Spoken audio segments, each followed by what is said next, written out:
everybody that's spoken so far, and just appreciate the relationship we've had with them and enjoyed living near them, and just we'll greatly miss him. And I think Uncle Roy, on a funny side, it seemed like about every time we got together we were eating with each other, so he wasn't too shy about telling us whether we had gained a little weight or lost a little weight. So he probably kept us all a little bit skinnier over the years, so we got to thank him for that. But surely we'll miss him, and we just are so thankful that he was in our lives. Someone else? Excuse me. Yes, ma'am. I'm Martha Shook, and I just wanted to, I'm seeing your driving seat, Ingrid. I wanted to say a few words about a time in Roy's life that hasn't been mentioned here. I first encountered Roy when my family moved from Louisville, Kentucky to Scottsville in 1945.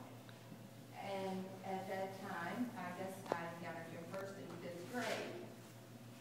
We grew up together in Scottsville Baptist Church, and I remember several things. I remember Roy's amazing penmanship. When the rest of us wrote so badly, it seemed, he had almost a Spencerian-like script. I remember his vigorous return of the typewriter carriage in typing class, especially on a timed right when he was not doing very well, and it sort of ignited the whole class. And I remember one time in particular, our biology class had gone on a field trip in the spring, and we came to a creek, well, just a very, very narrow stream. But the teacher, Miss Bessie, suggested that one of the boys help one of the 3 girls across so that we wouldn't get our shoes wet. And Roy was gallant enough to do that. And he stood down there in the creek bed and held out his hand. Well, I was the first one across. And as I was in the air, ready to come down, I realized that Roy was standing on the only rock in the creek. There was nowhere to land but in the water. Also, I hope I gave a bit of a return to Roy today, because when I was a junior in high school, I began taking piano lessons in a town about 25 miles from Scottsville. I didn't yet have my driver's license, and my father and another father had alternated taking myself and a friend to piano lessons the year before, and Daddy decided it would be wonderful if he didn't have to do that again. So, since Roy was a few months older, he made a deal with him to take me to Glasgow to have piano lessons, and that made it possible indeed, and we always talked about that time and did enjoy that. Later, we really sort of lost track of each other until Roy and Ingrid came to Florida, and we renewed our friendship, and my husband Frank and Roy became great friends, and we just had wonderful visits, both here and when they would return to Scottsville. And I remember Roy had always told us that he really wanted to encounter our hurricane. That was real that he had. And so one day we got a call, and he was in the closet. And I will not use the language he used that. But he told us that in fact he was experiencing a hurricane, and thank you, that was enough. So we just had wonderful memories. And one thing I wanted to say, that Roy had an unfaltering loyalty to his hometown and his school.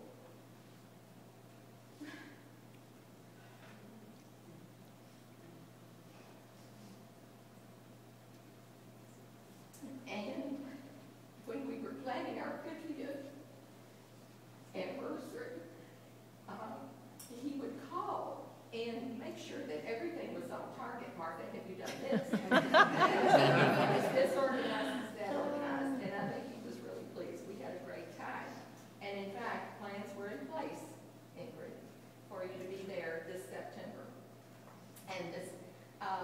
Tiny little bouquet down here is from the class of '53. One thing that made me very glad is that several people have made contributions to the ongoing scholarship from that school. Scottsville High School is no longer, it has been incorporated by a larger county school, but there is still a scholarship fund. And I'm going to be delighted in the spring when a scholarship is given, and I know that part of that was made possible because of these kids. So Roy would love it. He would be so glad. Thank you.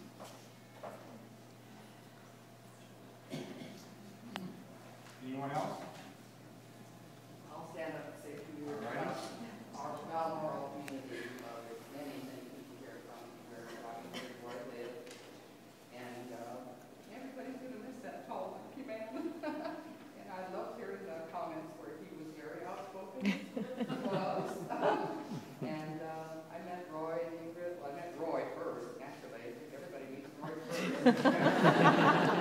I was moving into my house there on Balmoral, sitting outside when the furniture is arriving. You know how they bring the trucks and you have to check the stuff off?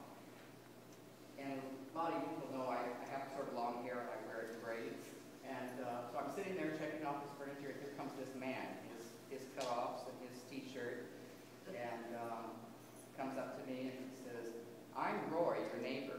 And he says, "You'll remember that by remembering Roy Rogers from California." And I really have always remembered.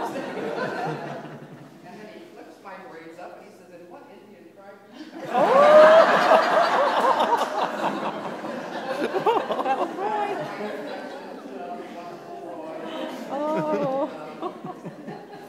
We won't miss him, Ingrid. She should have worn her hair in braids. We will miss him. He was a pleasure and a joy to know. Thank you. And he introduces to Scott. Skype, yeah. Anyone else? I have one more to read to you. My son John, or our son John.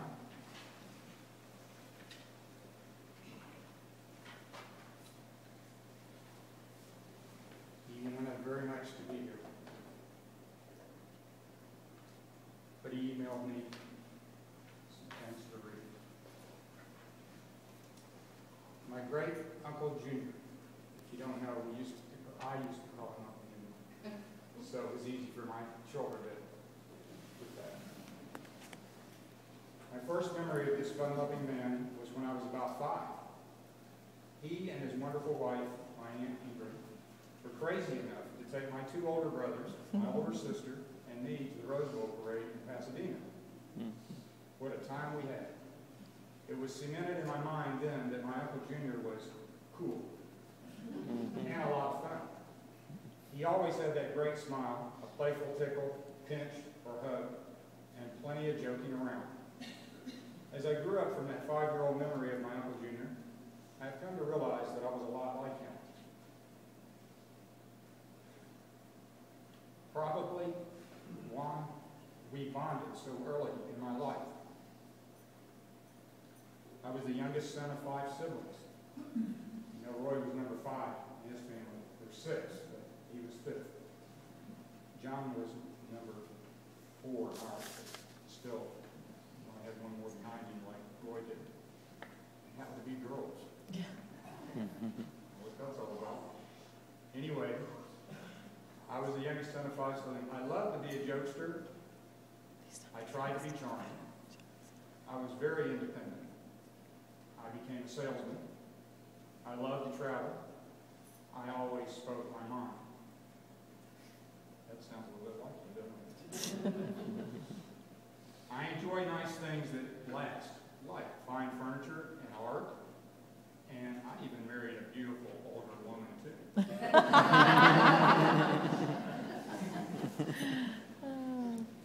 I have so many great memories now of Uncle Junior. Memories not only of the great times we had growing up,